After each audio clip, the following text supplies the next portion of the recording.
E aí, pessoal, tudo bem? Sejam bem-vindos à nossa videoaula 39. Hoje, seguindo uma sugestão da nossa amiga Janaína, lá do estado de Goiás. Janaína, obrigado pela sugestão, tá? Muito boa. A gente vai falar um pouquinho sobre os documentos da fiscalização do trabalho, ou seja, as ferramentas que a auditoria do Ministério do Trabalho tem para exercer a sua função de fiscalizar o correto cumprimento da legislação trabalhista. Ou seja, quais documentos são esses? Quais ferramentas são essas? A notificação, o termo de interdição, o termo de embargo e o auto de infração. Só lembrando, gente, que para usar um, a auditoria não precisa necessariamente usar o outro. Ou seja, para que o auditor venha a autuar uma empresa, ele não necessariamente precisa ter notificado essa empresa antes. Por exemplo, suponhamos que o auditor chegue numa empresa que já foi fiscalizada várias vezes e que as mesmas irregularidades vêm sendo autuadas ao longo do tempo.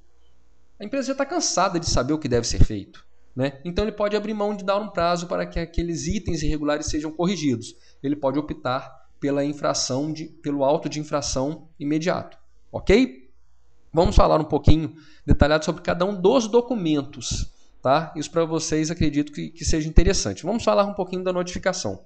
No Ministério do Trabalho não existe um padrão para essa notificação. Existe um formulário que o auditor preenche de próprio punho, mas o auditor tem a liberdade de ele próprio preparar um termo de notificação para cada tipo de setor de atividade que ele fiscaliza. Aqui em Alagoas, nós preparamos um termo de notificação que tem mais ou menos essa cara aí. Tá? Aqui em cima é colocado o número do termo de notificação. Né? Aqui, telefone, só um minutinho. Desculpa, pessoal, voltando. Aqui em cima é colocado o nome da empresa, né? Depois vem o CNPJ, os dados da empresa, o endereço do estabelecimento, o município, e a empresa fica obrigada a cumprir as seguintes exigências de segurança e saúde no trabalho. Aí aqui nós temos tanto a parte de apresentação de documentos, ou seja, livro de inspeção, livro de registro, SEI da obra, essa é uma notificação para construção civil, cartão de ponto, CAGED, etc. Né? E tem também os itens para regularização dos itens que foram encontrados em desconformidade. Por exemplo, aqui a questão do dimensionamento mínimo dos armários do vestiário. O item 17, por exemplo, aterrar eletricamente as máquinas e equipamentos que utilizam energia elétrica. Item 18, 21, 16 da NR 18, com o prazo para que o auditor volte, o prazo mínimo, né, para o auditor voltar e conferir se esses itens foram cumpridos. Ok? Essa aí é mais ou menos a cara do termo de notificação. Reforçando, cada auditor é livre para usar o seu padrão. Ok? O termo de interdição e o termo de embargo, eles já foram mais ou menos detalhados na nossa videoaula 4. Melhor dizendo, não o termo de interdição e o termo de embargo, mas o embargo e a interdição, que são os dispositivos da NR3. Tanto que o primeiro item da NR3 fala que o embargo e a interdição são medidas de urgência a partir da constatação de situação de grave e iminente risco à saúde ou à integridade física do trabalhador. E como que é feito o embargo ou a interdição? Só lembrando, interdição para máquina, equipamento, setor de atividade e embargo exclusivo para a obra. Tá? E um detalhe importante, eles são medidas preventivas, não são medidas punitivas. Quando um auditor interdita um determinado equipamento, ele não está punindo a empresa. Ele está tomando uma medida preventiva para que ninguém venha a se ferir gravemente com aquele equipamento. Ok? A medida punitiva é outra, que nós já vamos falar dela. Essa aí é a parte superior do termo de interdição. Vocês veem aí, né, que o auditor coloca o número da interdição, do termo, aí é os dados, né, o empregador, o CNPJ, o CNAE, que é a atividade econômica, e o endereço do estabelecimento em que foi constatado esse equipamento ou setor de atividade. No caso do termo de embargo, que é idêntico, só muda a interdição para embargo, o endereço da obra. Aí embaixo, né, vem a descrição. Fica determinada a interdição, por exemplo, da serra circular encontrada no canteiro de obras do edifício tal, endereço mencionado acima, por exemplo. Aí, né, depois essa redação que já é padrão nos termos do artigo 61 da CLT, tal. Essa aí é a parte superior do documento. Na parte de baixo, né, falando que os documentos referentes à interdição imposta, incluindo o requerimento para a suspensão, devem ser protocolados no seguinte endereço. Aí vem aí o endereço da superintendência, da gerência. Essa Rua do Livramento aí é o endereço da superintendência aqui de Maceió. Aí o local e data, o auditor assina, a data do recebimento e a assinatura de quem recebeu o termo de interdição. Muito importante, gente. Aqui embaixo, aqui em Maceió, a gente colocou os artigos do Código Penal relacionados ao descumprimento da interdição do embargo. Por quê? Porque ao descumprir uma interdição ou embargo, né, a pessoa que descumpriu, né, está infringindo esses artigos do Código Penal. Então, através de relatório, o auditor faz essa informação à chefia com a cópia do auto de infração, que a gente já vai falar do auto de infração pelo descumprimento do embargo ou da interdição, né? E a chefia manda tanto para o Ministério Público do Trabalho quanto para a Polícia Federal. Porque é crime, gente, descumprir embargo e interdição. Tá?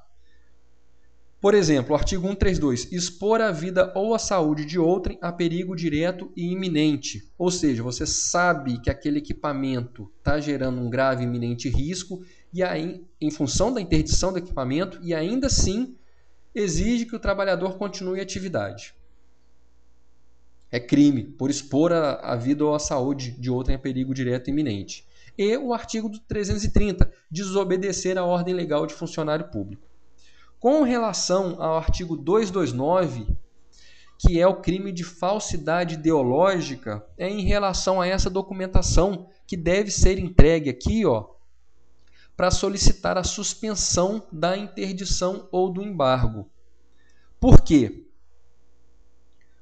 Muita gente, para ganhar tempo, quando envia essa solicitação para suspensão do embargo ou da interdição para a superintendência, para a unidade do Ministério do Trabalho, às vezes eles falam que corrigiram tudo antes de terem corrigido. Porque existe aquela crença, o auditor vai demorar uns 3, 4 dias para voltar, então para ganhar tempo vamos fazer essa solicitação logo, que aí a gente ganha tempo. Não é raro a gente voltar ao local e encontrar a situação ainda irregular. É crime, gente. Tá? Omitir em documento público ou particular declaração que dele devia constar ou nele inserir ou fazer inserir declaração falsa ou diversa da que devia ser escrita, com o fim de prejudicar direito, criar obrigação ou alterar a verdade sobre fato juridicamente relevante. Isso aí é falsidade ideológica. Tá, gente? Então, de novo, auto de infração, né? Ministério Público do Trabalho e Polícia Federal. Junto a esse documento que eu acabei de mostrar para vocês, que é o termo de interdição ou de embargo, tem esse relatório técnico. Né?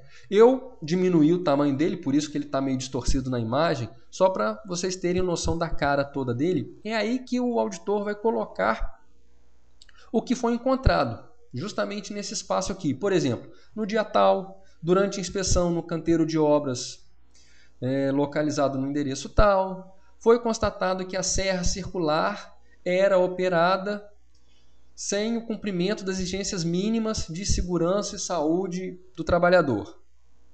Para que a empresa solicite a suspensão da presente interdição, a empresa deverá, item 1, dotar a serra circular de coifa e cutelo divisor, conforme item tal da INR 18. Item 2, aterrar eletricamente a carcaça do motor do equipamento, conforme item tal. Item 3, substituir a chave faca por chave eletromagnética, conforme item tal.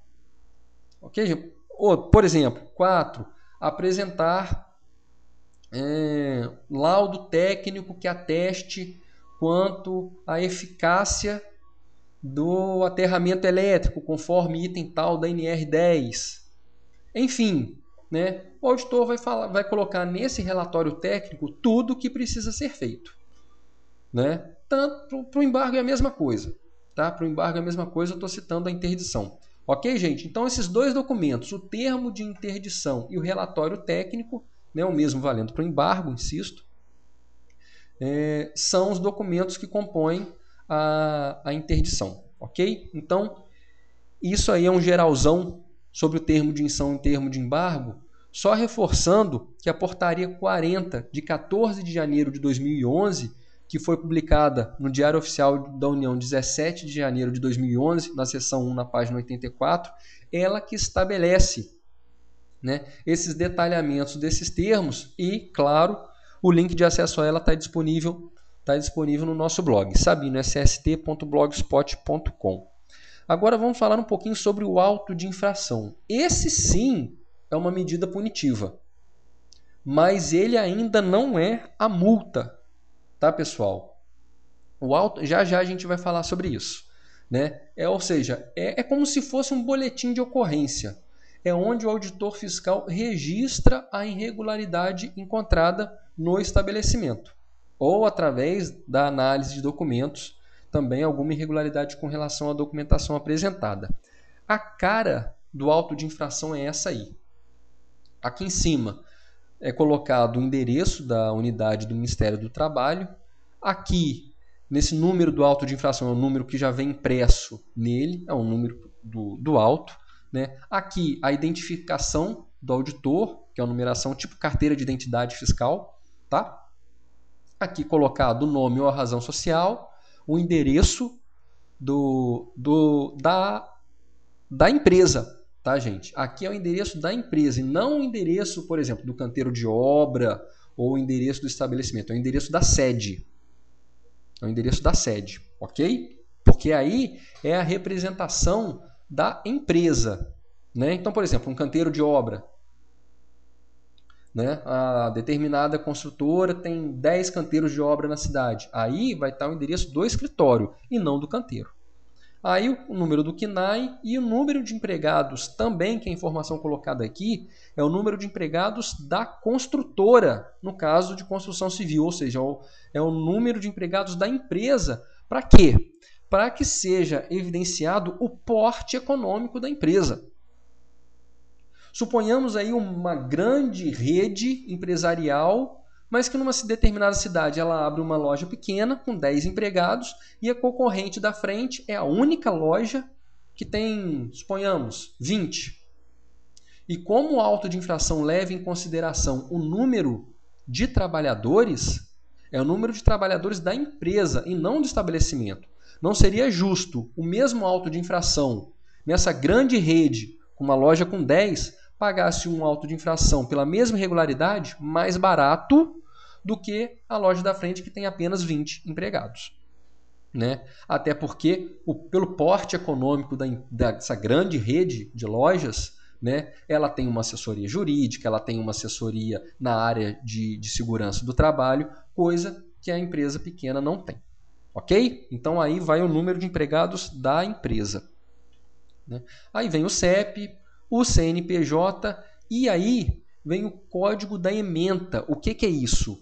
É o código da infração. Cada item das normas regulamentadoras tem um código diferenciado. Celular, só um minutinho. Desculpa, gente. Né? Cada item das normas regulamentadoras ele tem um item diferenciado. E onde que vocês encontram esse código? Né? Na NR28. Vamos pegar um exemplo aqui da NR3, que é o descumprimento do embargo. Vocês vão encontrar um item, um quadro desse tipo na NR28, com todos os itens da NR3, no nosso exemplo, passíveis de autuação. Tá ok? Vocês vão reparar nessa coluna aqui do meio, código. São esses códigos que a gente vai lançar aqui em cima, onde está marcado, com base no item 3.3, que é o nosso exemplo. Ou seja, O item 3.3, eu vou pegar 103.0027. Então, ali em cima, ó, onde está marcando, é onde eu vou colocar essa numeração, 103.0027. Ok? Outro detalhe, capitulação. Aqui embaixo, vocês vão ver qual item da NR está sendo descumprido. Por exemplo, artigo 157 da CLT, combinado com o item 3.3 da NR3, com redação da portaria tal. Né? Então, com base nele, nessa capitulação 3.3, vocês também conseguem ir até a NR28 da NR3, pegar o item 3.3 e verificar essa numeração, ok? Outra coisa que sempre me perguntam, Alexandre, e essa coluna aqui, infração? Tem outro quadro da NR28, que é esse quadro aqui. Vocês vão ver aqui o grau das infrações, infração 1, infração 2, infração 3, infração 4, com relação ao número de trabalhadores, de 1 a 10, de 11 a 25, de 26 a 50, da empresa e não do estabelecimento fiscalizado. Ok, pessoal? Esse BTN aqui, se não me engano, é bônus do Tesouro Nacional. Eu não faço ideia do que seja. Tá? O que eu sei, porque a gente não lida com multas, né, com os valores de multas, essa tabela aí mostra o intervalo das multas, né, de valores. O que o pessoal do núcleo de multas me fala é que é mais ou menos 1 para 1. Tá? Ou seja, esse primeiro intervalo aí da infração 1 de 1 a 10 trabalhadores, de 630 a 729 BTNs, me falam que é entre 630 e 729 reais. Então aí vocês conseguem ver o intervalo do valor de cada uma dessas multas propriamente ditas. Ok? Então no nosso exemplo aí, o 3.3, vocês conseguem ver que é a infração 4. Então eu faço o quê? Eu venho aqui na coluna da infração 4, vejo quantos trabalhadores tem na empresa para eu ter a noção do valor em que vai girar a multa caso esse auto de infração chegue a virar multa, ok? Então, resumindo, eu sei que é um pouco complicado de entender num primeiro momento, mas na prática é tranquilo, tá? No caso da auditoria, não existe esse cruzamento de dados todos, a gente já tem isso tudo catalogado, cada um dos itens, a gente já tem isso estabelecido, é só lançar esse código da ementa aí. O horário da lavratura em que o auto de infração foi lavrado, para ser repetitivo, e aqui é a descrição dessa ementa, ou seja, permitir a continuidade das atividades num canteiro de obras embargado, por exemplo. Né? Ou permitir que uma serra circular interditada continuasse em atividade. Tá? É a descrição, que isso também é padronizado, é a descrição da irregularidade encontrada.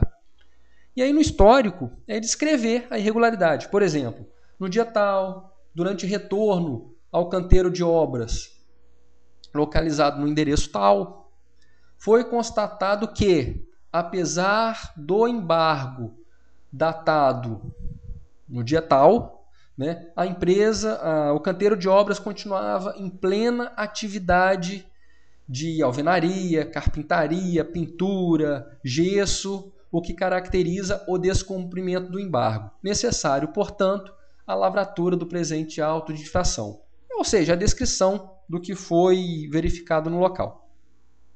Aqui a capitulação, ou seja, que eu já mencionei anteriormente, são os dispositivos legais que dão embasamento para esse auto de infração, igual no descumprimento do embargo, artigo 157, inciso 1 da CLT, combinado com o item 3.3 da NR3. E aqui o elemento de convicção, verificação da irregularidade no local, ou, por exemplo, no caso de não apresentação de documentos, né, a empresa deixou de apresentar os documentos solicitados, enfim, mais ou menos isso, tá, pessoal? Aí aqui embaixo vem falando que a empresa tem 10 dias para apresentar recurso a esse auto de infração. Lógico, né? Isso aí não é para você tentar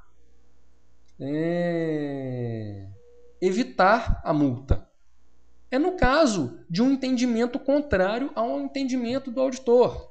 Por exemplo, se o embargo foi desrespeitado e foi autuado, não é tentar falar que o embargo não foi desrespeitado. O intuito não é esse.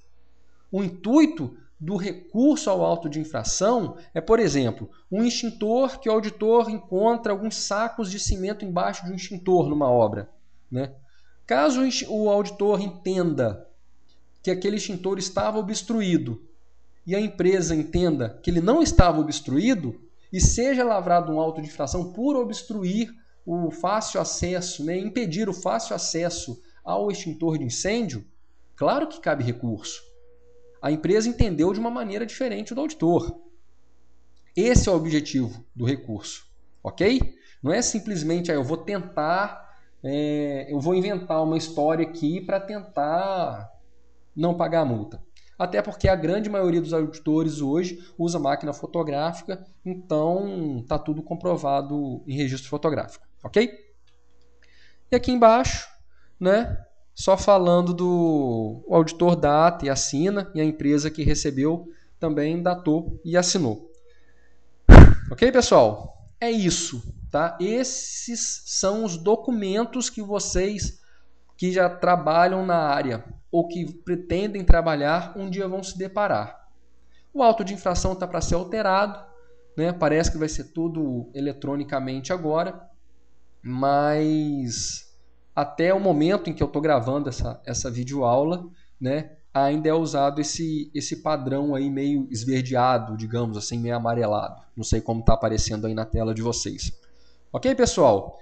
Peço desculpas pela extensão do vídeo, né? Chegamos aí batendo na casa dos 22 minutos. Eu sei que é extenso, eu sei que é longo, eu sei que é complicado, mas achei que seria interessante para que, se vocês um dia se depararem com um termo de interdição, um termo de embargo, um auto de infração, uma notificação, saberem o que são esses documentos e como lidar com cada um deles. Ok, pessoal? Acredito que vão surgir dúvidas a partir daí. Eu estou à disposição no Orkut, no Gmail, no Facebook e no Twitter, no nosso blog sabinoSST.blogspot.com. Eu deixei vários links à disposição de NR, da videoaula 4, está à disposição lá também. Como eu já mencionei, o link com a portaria 40, que estabelece, né, a padronização desses termos de embargo e de interdição. E é isso, pessoal. Desculpa pela extensão do vídeo, desculpa caso tenha permanecido alguma dúvida, mas eu estou aí à disposição. O meu obrigado, fiquem com Deus e até a próxima, pessoal. Grande abraço e tchau.